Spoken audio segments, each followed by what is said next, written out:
आज हम बात करेंगे वहाबी मूवमेंट के बारे में।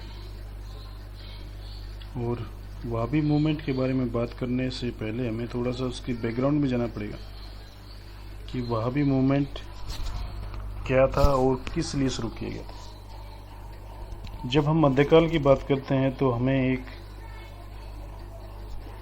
एक ऐसी व्यवस्था मिलती है, खासकर जब चंगेज़ खान या फिर तुर्कों के द्वारा, यानी जिस तरह से चंगेज़ खान के द्वारा जो मंगोल थे उन्होंने यूरोप के कई देशों पर कब्जा कर लिया था। और यूरोप एक तरह से हम ये कह सकते हैं कि मतलब भाई अपने आप आगे पीछे भाग रहा था और मंगोल उनके पीछे पीछे थे। यूरोप के कई देशों का अधिकार होने के समय, और हम ये मानते हैं कि एक तरह से जो मध्यकाल का जो समय था वो मुस्लिम जो साम्राज्यवाद था उसमें सबसे ज़्यादा विकास होता है। उसका प्रसार और प्रसार दोनों चीज़ें हमें सबसे ज़्यादा देखने को मिलती हैं। मगर धीरे धीरे जब यूरोप में पुनर्जागरण की स्थापना होती है और फिर भौगोलिक खोजें हुई और उसके बाद फिर जो वाणिज्यवाद और फिर औद्योगिक क्रांति और उसके पश्चात एक तरह से साम्राज्यवाद, इन सभी बातों के बाद, इन सभी कारणों से या फिर घटनाओं के परिणाम स्वरूप यूरोप का इतिहास हमें इस तरह दिखाई पड़ता है कि उसने, चाहे वो एशिया था, चाहे वो अफ्रीका था, या जो एक तरह से गढ़ थे जो मुस्लिम साम्राज्य के, उन क्षेत्रों पर धीरे धीरे उन लोगों ने अपने अधिकार स्थापित करने शुरू कर दिए और एक तरह से उपनिवेश स्थापित करने शुरू कर दिए। और उसके बाद जो इस्लाम की तलवार इतनी तेज़, जिसकी तेज़ धार थी मध्यकाल में, वो आधुनिक काल तक आते आते कुंद हो जाती है, कमज़ोर पड़ जाती है। और इसी का फ़ायदा उठाकर वो लोग एक तरह से यूरोप के अधिकतर देश जो मुस्लिम क्षेत्र थे उनके ऊपर कब्जा करना शुरू कर देते हैं। ये सारी चीज़ें हमें देखने को मिलती हैं। और एक तरह से ये माना जाता है कि जो वहाबी आंदोलन स्टार्ट हुआ था या शुरू हुआ था, उसमें यही मुख्य बात थी कि जब इस्लाम का इतना पतन हो चुका है आधुनिक काल में, उस इस्लाम को दोबारा से पुनर्जीवित किया जाए। हम जो रिवॉल्विस्ट जो एक तरह से मतलब यूनिट कर रहे हैं, इसमें रिवॉल्विस्ट का अर्थ ये होता है कि रिवाइवल, यानी उसको पुनर्जीवित करना। तो इस्लाम के अंदर जो बुराइयां आ चुकी थी या उसके अंदर जो एक तरह से कहते हैं ना कि मतलब भाई वो धार नहीं रही थी जो पहले वाले थे, और कहीं ना कहीं जो उपनिवेशवाद था उसको भी समाप्त करने की विचारधारा हमें वहाबी मूवमेंट के अंदर मिलती है। तो वहाबी मूवमेंट लगभग 17वीं शताब्दी 18वीं शताब्दी में शुरू हो गया था, काफ़ी पहले शुरू हो गया था। मगर उस समय ये भारत में नहीं था, बल्कि जो मध्य एशिया है वहाँ पर ये हमें देखने को मिलता है। और फिर धीरे धीरे 19वीं शताब्दी के जो प्रारंभिक, हम कहते हैं ना कि जो हाफ ईयर थे, यानी जो 1850 तक जो शताब्दी का जो पहले साल थे, उसमें हमें ये भारत में भी देखने को मिलता है। और फिर धीरे धीरे हम ये कह सकते हैं कि भाई भारत में भी इस मूवमेंट का काफ़ी असर हुआ।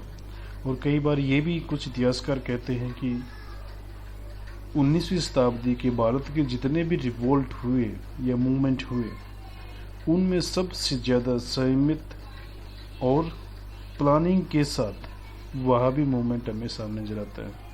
इतनी प्लानिंग तो 1857 के विद्रोह की भी नहीं होती जितनी वहाबी मूवमेंट, यानी इसके जो अनुयायी एक तरह से अनुशासित तरीके से सारे आंदोलन को चलाते हैं। तो ये चीज़ हमारे सामने है और इसी के कहते हैं कि इसी के उसमें यानी परिदृश्य के या फिर रेफरेंस में हम आज की वहाबी मूवमेंट के बारे में देखते हैं। तो सबसे पहले हम बात करेंगे वहाबी आंदोलन के बारे में जिस तरह से हमें भी बात कर रहे थे ना कि एक समय ऐसा था जब मध्यकाल में मुस्लिम जो एक साम्राज्यवाद सबसे अधिक बढ़ा, और आधुनिक काल में फिर यूरोपीय साम्राज्यवाद सबसे अधिक बढ़ता है। तो यूरोपीय साम्राज्यवाद के खिलाफ एक तरह से जो अनेक प्रकार के यानी मुस्लिम जो एक तरह धर्म था उसके खिलाफ जो कार्यवाहियाँ की गई, उनके खिलाफ एक तरह से वहाबी आंदोलन शुरू होता है। और 1700 में इस आंदोलन के प्रवर्तक जिसने ये आंदोलन शुरू किया, मोहम्मद इब्न अब्दुल वहाब, और उनके नाम के पीछे ही वहाबी की वजह से इस आंदोलन का नाम वहाबी होता है। उसका जन्म होता है अरब देश के नजद प्रांत में, और वो बड़े ही विचारशील व्यक्ति थे। मदीना जाकर उन्होंने इस्लाम के जो भौतिक तत्व थे उनकी मौलिक तत्वों का गहनता से अध्ययन किया। इस्लाम का अध्ययन करने के पश्चात उनका ध्यान तत्कालीन धार्मिक पतन की ओर गया। ये महत्वपूर्ण बात है इस आंदोलन के लिए, यानी जो एक तरह से मुस्लिम संप्रदाय का जो धार्मिक पतन हो रहा था वो इस आंदोलन की महत्वपूर्ण कारण बनता है। उन्होंने देखा कि मुसलमान जनता इस्लाम के सच्चे स्वरूप को भूलती जा रही है, अंधविश्वास और विभिन्न रूढ़ियों से ग्रस्त हो गई है। मुसलमानों के इस पतन से अब्दुल वहाब अत्यंत दुखी हो गए और उन्होंने जनता का मार्गदर्शन करने का फैसला किया। 1740 में उन्होंने अपने आंदोलन का प्रसार तीव्रता के साथ आरंभ किया। जूलियस जर्मनस एक इतिहासकार हैं, वो कहते हैं, जीवन के भीतरी और बाहरी विलासों की उन्होंने कड़े शब्दों में निंदा की। पीरों यानी जो पीर की मजार होती थी, ओलियो जैसे सूफी संत वगैरह होते थे, और अन्य मानवों की पूजा, उनकी कब्रों की आराधना के खिलाफ उन्होंने युद्ध की घोषणा कर दी, जिहाद की घोषणा कर दी एक तरह से। यानी वो कहते हैं कि मतलब भाई जो इस्लाम का जो सच्चा स्वरूप है वो किसी भी प्रकार के, यानी एक तरह से जो हम कहते हैं ना कि अल्लाह के अलावा किसी भी अन्य व्यक्ति की, चाहे वो पीर है यानी सूफी संत है, ओलिया हैं, ये भी सूफी संत होते थे, जैसे निजामुद्दीन ओलिया वगैरह जो लोग होते थे, उनकी या किसी की जो मज़ारें थी जहाँ पर इनको दफनाया गया था, उन मज़ारों पर बड़े बड़े तीर्थ चीज़ें हमें मिलती हैं। और जिस तरह से अजमेर में मज़ार है चिश्ती सिलसिले की, तो ये इन मज़ारों को, यानी जितने भी इस तरह की मज़ारें होती थी उनका आराधना के खिलाफ एक तरह से अभियान छेड़ देते हैं। कहते हैं कि इस तरह का हमें कार्य करते नहीं करना चाहिए। कुरान का कल्पना से जो अर्थ लगाया जाता था उसे उन्होंने बिल्कुल रोक दिया, और परंपरा से जो मान्य समझा जाता था उसे ही उन्होंने सबसे अधिक प्रमाणिक मतलब ठहराया। सूदखोरी इस्लाम में पाप मानी जाती थी, इसका भी उन्होंने डटकर विरोध किया। तो ये एक तरह से मतलब जो एक तरह से बेसिक जो चीज़ें थी, जो मतलब जो बेसिक एलिमेंट्स थे रिलीजन के, इस्लामिक रिलीजन के, वो ही डावाडोल हो चुके थे। उनको पुनर्स्थापित करने के लिए एक तरह से अब्दुल वहाब ने एक तरह से आंदोलन की रूपरेखा तैयार की। तो अब्दुल वहाब के आंदोलन में निर्धन मुसलमानों पर गहरा प्रभाव पड़ा, और इसका प्रभाव भारत में ही पड़ा। भारत से मक्का जाने वाले हाजी, यानी अब्दुल वहाब कभी भारत नहीं आए एक तरह से कहते हैं, मगर उनका जो मक्का और मदीना जैसी जिस तरह जाते थे तो वहाँ पर आंदोलन काफ़ी फैला हुआ था। तो जो लोग मक्का मदीना गए, हज की यात्रा पे गए, वो लोग उस आंदोलन से परिचित होते हैं और उससे प्रेरणा लेकर अपने स्थान पर आकर इस्लामिक स्वरूप को या फिर इस्लाम धर्म को वो या मुसलमान धर्म को वो कहते हैं कि परिष्कृत करने या फिर सुधार करने का प्रयास वहां पर करते हैं। अन्य देशों के समान भारत में भी इस्लाम का स्वरूप विकृत हो चुका था। भारत के अधिकांश मुसलमान हिंदू धर्म को त्याग करके भारत के अधिकांश मुसलमान हिंदू धर्म छोड़कर इस्लाम के अनुयायी बने थे। तो अतः वे अपने साथ हिंदुओं की अनेक धार्मिक और सामाजिक कुरीतियों को भी अपने साथ ले आए। ये महत्वपूर्ण बात है। इस्लाम में मूर्ति पूजा का कोई स्थान थे, परंतु भारतीय मुसलमान पीरों और संतों की कब्रों पर बड़ी श्रद्धा के साथ पूजने लगे। गांव की मुस्लिम स्त्रियां चेचक से बचने के लिए शीतला माता की उपासना करने लगी थी। हिंदुओं के सगुन विचार, मांग में सिंदूर लगाना आदि मुसलमानों में प्रवेश कर गए थे। यही नहीं, हिंदुओं की जाति प्रथा भी मुसलमानों के घर में चली गई थी, यानी घर कर गई थी। वे शरीफ और रजील जातों में विभाजित हो गए।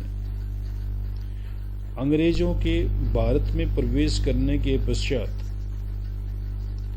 अधिकांश मुस्लिम रियासतें उनके हाथ से निकलकर ब्रिटिश साम्राज्य का अंग हो गई थी और इस प्रकार सत्ता के हस्तांतरण से उनके सम्मान और गौरव को भी गहरा आघात लगा था और वे आर्थिक हीनता से यानी गरीबी से ग्रस्त हो चुके थे।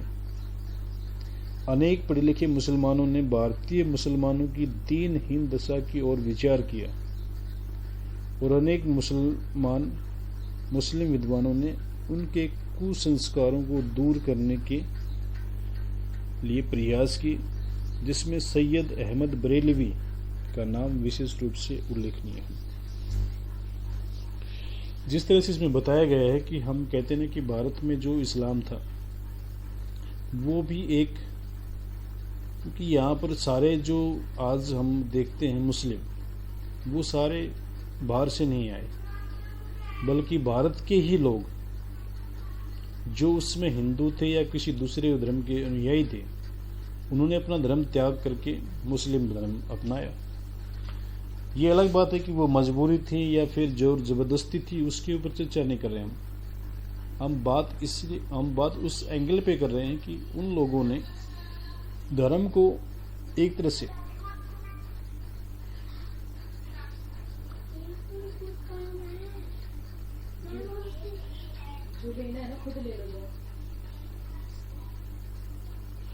जो एक तरह से जो हिंदू धर्म की जो भी रीति रिवाज थे या फिर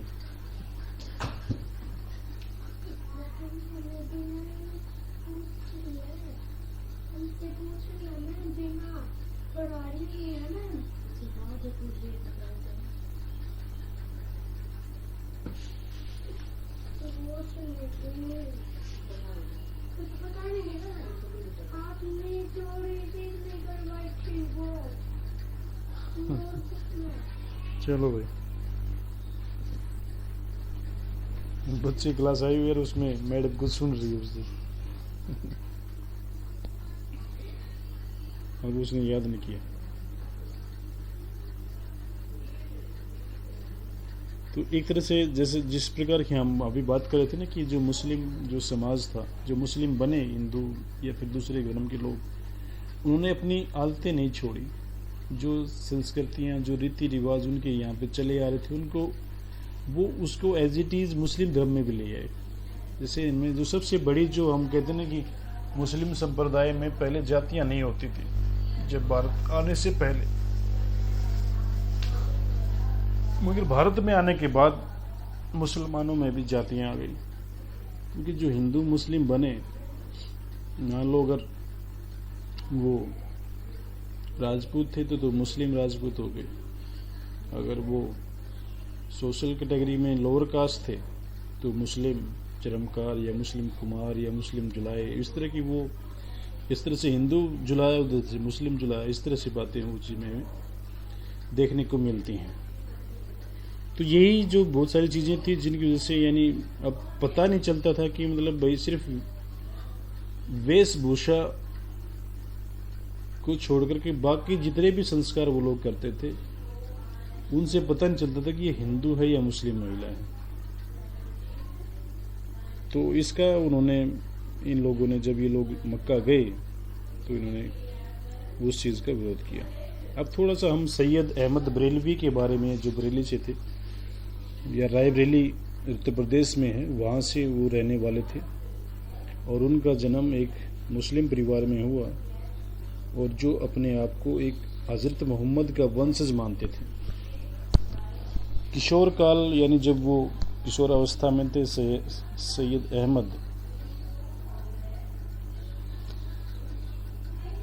अहमद वली उल्लाह द्वारा स्थापित मत संप्रदाय को पुनः स्थापित करने पक्ष में थे। 1808 तक सैयद अहमद ने अपनी शिक्षा पूर्ण कर ली और पूर्ण करने के पश्चात वो घर से निकल गए, टोंक पहुंचे। टोंक से फिर टोंक के आमिर खान ने अंग्रेजों की अधीनता स्वीकार कर ली थी, तो उन्होंने भी सेना पद से छोड़ दिया, यानी सेना के पद पर थे, सेना पे थे। टोंक से लौटने के बाद उन्होंने उत्तर प्रदेश के पश्चिमी जिलों का दौरा किया। उनके व्याख्यान और इस्लाम धर्म की व्याख्या सुनने के बाद हजारों की संख्या में लोग वहां पर आने लगे। वे कुरान के आधार पर इस्लामी सिद्धांतों की व्याख्या करते थे। उनकी सरल जीवन, उत्साह, नैतिकता ने लोगों में विशेष प्रभाव डाला। बहुत से लोग उनके अनुयायी हो गए और उनकी आज्ञाओं का पालन करने की प्रतिज्ञा उन्होंने की। वहाबी आंदोलन के लक्ष्य के अगर बारे में बात की जाए तो 1822 में सैयद अहमद ने मक्का की तीर्थ यात्रा की, जहां उन्होंने वहाबी आंदोलन के समर्थकों से संपर्क स्थापित किया। वहां उन्होंने इस बात का अनुभव किया कि विलासिता और आराम तलबी का जीवन इस्लाम के सिद्धांतों के विरुद्ध है और यूरोप की जातियों इस्लाम से कटुता का भाव रखती हैं। जैसे हम पहले बात कर रहे थे कि जब मध्यकाल में एक समय ऐसा था कि जब इस्लाम का साम्राज्य सबसे ज़्यादा बढ़ा हुआ था और आधुनिक काल में यूरोपीय साम्राज्यवाद हमें सबसे अधिक प्रसारित देखने को मिलता है। तो मक्का से लौटने के बाद सैयद अहमद ने सारे भारत की यात्रा की और जनसाधारण को बताया कि अब वे इस्लाम के सिद्धांतों से कितने दूर हट गए हैं। उसमें अनेक रूढ़ियां, अंधविश्वासों ने घर कर लिया है। कुरान और हदीस में जिनका उल्लेख नहीं है, उन रीति रस्मों, आचारों और विश्वासों का उन्होंने इस्लाम विरोधी माना और कुरान और हदीस के बारे में कहा जाता है कि इनका एक तरह से जो न्याय का शस्त्र है, कानून का जो शस्त्र है, वो है हदीस। तो हदीस की नई व्याख्या को भी उन्होंने गलत कहा। और भारत में वहाबी आंदोलन की अगर हम विशेषताओं की बात करेंगे तो निम्न विशेषताएं थी। इस्लाम धर्म की आरंभिक पवित्रता पर बल देना, यानी जैसा हजरत मोहम्मद साहब ने इस्लाम स्थापित किया था, शुरू किया था, वैसी ही बातें ये शुरू करने की कहते हैं। भारतीय मुसलमानों का हिंदू प्रभाव से मुक्त करना, यानी जो भारत में जो मुस्लिम रह रहे हैं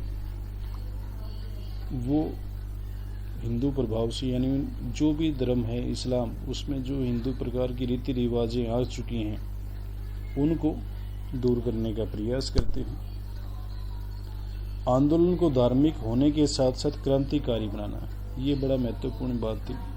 ये जिस तरह से हम कहते हैं कि जो मुस्लिम देश थे या फिर जहाँ पर मुस्लिम जनता थी, वहाँ पर जैसे जैसे यूरोपीय शक्तियों ने अधिकार किया तो एक तरह से लगा कि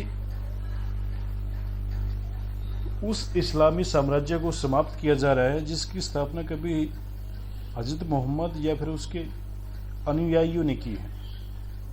और अंग्रेज उसको या फिर ब्रिटिश जो या फिर यूरोपीय जो साम्राज्यवादी ताकतें थी, चाहे वो फ्रांस था, चाहे वो पुर्तगाल था, स्पेन था, वो फिर इनके शत्रु बन जाते हैं। तो इसीलिए क्रांतिकारी बनाने की बात करते हैं।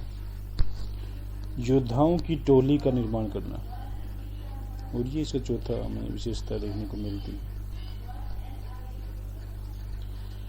सैयद अहमद के उपदेशों का प्रभाव मुख्य रूप से निर्धन मुसलमानों पर पड़ा और वे इसके लिए प्राण न्यौछावर करने तक तैयार रहते हैं। परंतु अमीर और मुल्ला, अमीर वर्ग यानी जो प्रभावशाली वर्ग था इसका, और मुल्ला यानी जो धार्मिक मुखिया थे इस्लाम के, जिसमें उलेमा वर्ग शामिल था, वो इस आंदोलन के विरोधी बन गए, क्योंकि उनके उपदेश इनके विरुद्ध थे, उनके विरुद्ध पड़ते थे। यानी जब सैयद अहमद बरेलवी अगर कोई बात कहते हैं और फिर वो एक तरह से उलेमाओं के खिलाफ गई, क्योंकि उन्होंने कभी, इसका अर्थ ये हुआ कि उलेमाओं ने कभी जो पवित्र जो आरंभिक इस्लाम था उसका उपदेश देना बंद कर दिया, फिर उसके बारे में जागरूक करना बंद कर दिया।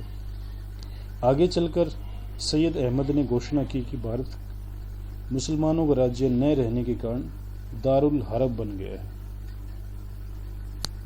ऐसी दशा में मुसलमानों को जिहाद करना, दारुल हरब का होता है कि गैर इस्लामिक राज्य,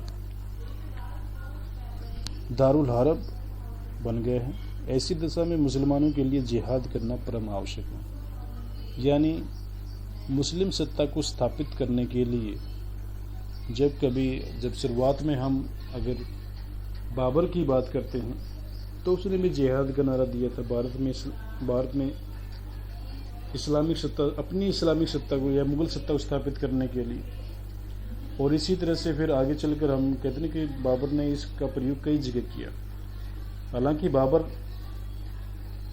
इब्राहिम लोदी यानी जो मुस्लिम शासक था उसके खिलाफ ही युद्ध कर रहा था, मगर वो कहता है कि मतलब भाई एक तरह से जो इब्राहिम लोदी है उसने एक इस्लाम का सच्चा स्वरूप को स्थापित करने में विफल रहा है, इसलिए वो अपनी जनता को एक तरह से धार्मिक उन्माद भर करके वो अपना शासन स्थापित करना चाहता है बाबर। यही बात एक तरह से हमें सैयद अहमद बरेलवी कह रहे हैं कि यहाँ से अंग्रेजों को या फिर जो विदेशी ताकतें हैं उनको भारत से जाना पड़ेगा,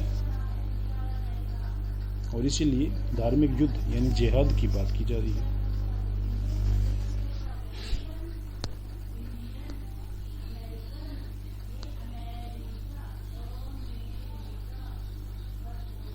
आज हम फिर इतना ही करते हैं। इसके ऊपर किसी का कोई डाउट है तो बताइए, कोई चीज़ समझ में नहीं आई हो तो उसके ऊपर डिस्कस कर लेते हैं। कल इसकी जो दूसरी बातें रह गई हैं उनके बारे में विचार करेंगे, जैसे यानी जिहाद का संगठन क्या था, आंदोलन की विशेषताएं क्या थी, विफलता सफलता क्या रहा, इसका परिणाम क्या निकले, उसके बारे में फिर कल बात करेंगे। तो कोई चीज़ ऐसी हो जो आपको समझ में नहीं आई हो उसके ऊपर बात कर लेते हैं। बताओ भाई, हिदेश, मोहित, मोनिका, शालू, बताओ कोई। अपनी वीडियो ऑन कर ले सारे।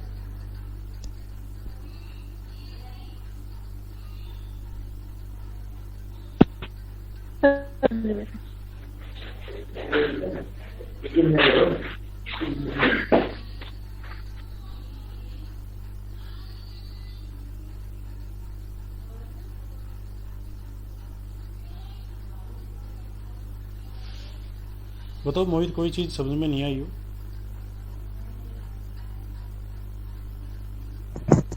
हाँ जी सर, समझ। हिदेश, शालू,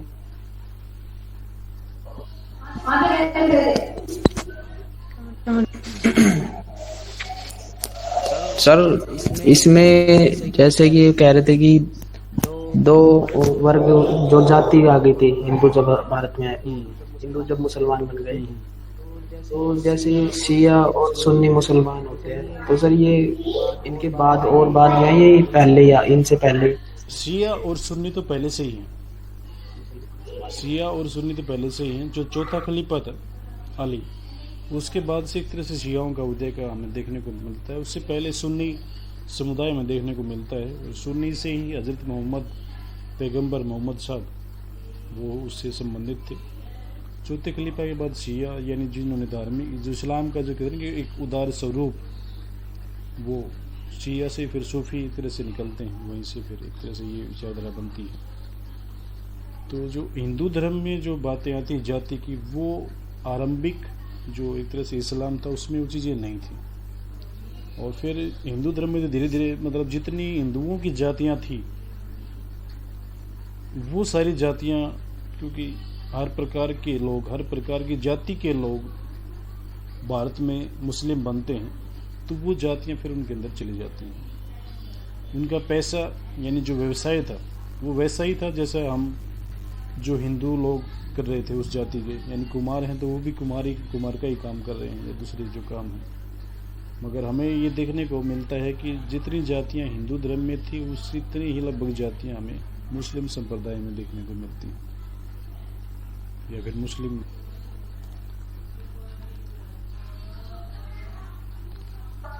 ठीक है सर।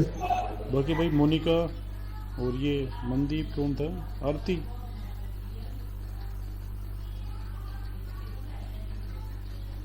मनदीप कौन, आरती है क्या?